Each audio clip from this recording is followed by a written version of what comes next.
बिस्मिल्लाहिर्रहमानिर्रहीम। अस्सलाम वालेकुम जी, कैसे हैं सब दोस्त। उम्मीद करता हूँ सब खैरियत से होंगे। मैं हूँ आसिफ इकबाल मुल्तान से।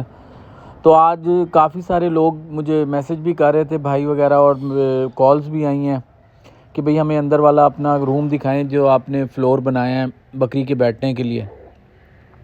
तो ये लकड़ी के पायलट्स हैं जी, जिन्हें फट्टे भी लकड़ी के कहा जाता है और पायलट्स भी कहा जाता है। इनमें बेसिकली आधे से पौने इंच का गैप होता है और ये हमने बिछा दिए हैं कमरे के अंदर।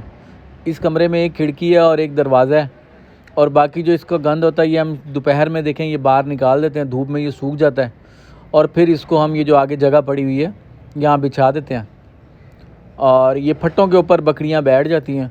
ये फट्टे देखें आप बिल्कुल खुश्क रहते हैं, इनके दरमियान में गैप है, और मेंगनियाँ जो हैं वो नीचे चली जाती हैं। सुबह सफाई करते हैं हम, ये दिखाता हूँ आपको। ये देखें जी, मेंगनियाँ आपको नज़र आ रही होंगी। इस पर सफाई करना बहुत ही आसान है। सुबह आप हल्की सी झाड़ू दें, जो गंद होता है वो नीचे चला जाता है। और क्या कहते हैं, बाकी ये फट्टे बिल्कुल खुश्क हैं। पंखा हमारा देखें ख़राब हुआ हुआ है, लेकिन फिर भी खिड़की और दरवाज़े दिन में हम खोल देते हैं तो ये बिल्कुल खुश्क हो जाता है, क्योंकि लकड़ी है बड़ी जल्दी खुश्क हो जाती है ये। और सर्दियों में ना ज़्यादा ठंडी होती है और ना ज़्यादा ये गर्मियों में गर्म होती है। इसकी ये क्वालिटी है लकड़ी की। तो बहुत ज़्यादा फ्लोर आजकल आए हुए हैं जी, प्लास्टिक के भी फ्लोर है, और ये लकड़ी के पायलट्स हैं, और एलिवेटेड शेड हैं। वो तो जो मॉडर्न फार्मिंग हो रही है उसमें एलिवेटेड शेड है। उसका फ़ायदा ये होता है कि अमोनिया गैस, ये जो मेंगनियाँ वगैरह है ये नीचे रह जाती हैं।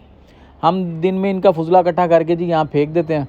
एलिवेटेड शेड में जो फ़ायदा ये होता है जी, मेंगनियाँ वगैरह नीचे चली जाती हैं और अमोनिया गैस भी नीचे रहती है, क्योंकि अमोनिया गैस जो है वो 1.5-2 फुट तक रहती है, क्योंकि भारी गैस होती है, तो 1.5-2 फुट तक रहती है। हमारे पे एलिवेटेड शेड है नहीं, और मजबूरन हमने बस ये लकड़ी के फट्टों का बंदोबस्त किया, क्योंकि बाहर हमारा शेड काफ़ी खुला था। देखिए ये देहात का इलाका, सर्दी बहुत होती है यहाँ पे ना, तो शेड भी हमारा कवर्ड नहीं था, तो इस वजह से हमने ये फट्टे बिछा दिए हैं। अब इसमें जो मसला आ रहा था ना, वो आ रहा था अमोनिया गैस का। अमोनिया गैस अंदर बन रही थी, कमरे के अंदर जाओ तो वो आँखों में ना चुभती थी, यानी आँखों में हमें लग रही थी मुझे गैस ना। तो इसी तरह ये जानवरों को भी गैस लगती होगी, जिसकी वजह से जानवरों की आंखों में पानी आता है और ना गंद निकलता है।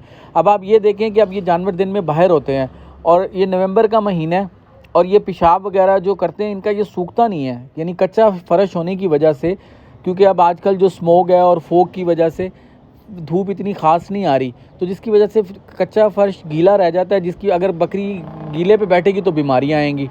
ये हमारा लहसुन भी देख लें आप, यह जर्मिनेट अल्हम्दुलिल्लाह हो गया। ये सारी सब्जियां लगी हुई हैं, ये भी इंशाल्लाह तैयार हो जाएंगी। तो बकरी अगर गीले से आप उस बकरी को बचा लेंगे ना, तो इंशाल्लाह 90% बकरी के अंदर बीमारियाँ नहीं आएंगी, क्योंकि बकरी यूँ ही गीले पे बैठेगी तो उसके अंदर बीमारियाँ आएंगी। अब ये देखें फ्लोर, हमारी कोशिश है कि ये खुश्क होता ही है, और दिन में हम इसको ना पायलट्स को खड़ा करते थे, क्योंकि अमोनिया गैस बन रही थी। अब हमने क्या, मैंने उसको कहा है कि अब डेली आप इसकी सफाई करें। थोड़ी सी मेहनत तो है, हम दिन में सुबह 10-11 बजे जब ये फट्टे सूख जाते हैं तो इनको खड़ा करके नीचे से हम बिल्कुल सफाई कर देते हैं। फ़र्श हमारा सूख जाता है, फट्टे सूख जाते हैं, फिर शाम को इनको दोबारा बिछा दिया, और फिर क्या कहते हैं जानवरों को अपने बंद कर दिया। उससे क्या फ़ायदा हो रहा है कि अब आप कमरे में जाएँ तो आपको बिल्कुल, यानी जो गैस होती है, स्मेल होती है, वो बिल्कुल नहीं आती। बिल्कुल यानी ज़बरदस्त कमरा है। दिन में इनकी खिड़कियाँ खुली होती हैं और दरवाज़ा खुला होता है, रात में दरवाज़ा बंद होता है। खिड़की का हम थोड़ा सा 1/4 हिस्सा खोल देते हैं ताकि हवा की क्रॉसिंग रहे, तो एटमॉस्फेयर बिल्कुल ज़बरदस्त रहता है।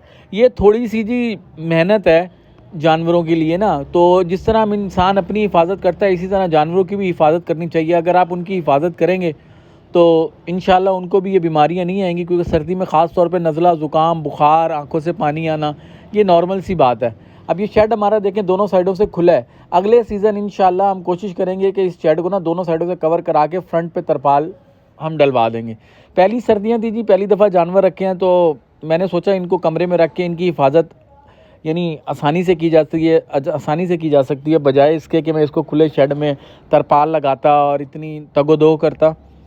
तो मैंने ये मुनासिब समझा कि कमरे में हम इनको इस सर्दी रख लेते हैं। अगली सर्दी इंशाल्लाह अपना जो शेड है वो कवर करवा के फ्रंट पे तरपाल डलवा दिया करेंगे। तो आप भी अपने जानवरों के लिए जी नीचे का जो फ्लोर है उसका ख़ास तौर पे ख्याल रखें, वो खुश्क होना चाहिए। प्लास्टिक के पायलट्स ले सकते हैं, लकड़ी के बनवा सकते हैं, ये पक्की लकड़ी के पायलट्स होते हैं, लंबे अरसे तक चलते हैं। प्लास्टिक का मेरा तजर्बा नहीं है, लेकिन मार्केट में वो भी आए हुए हैं, तो जिस तरह भी आप चाहें वो कर सकते हैं।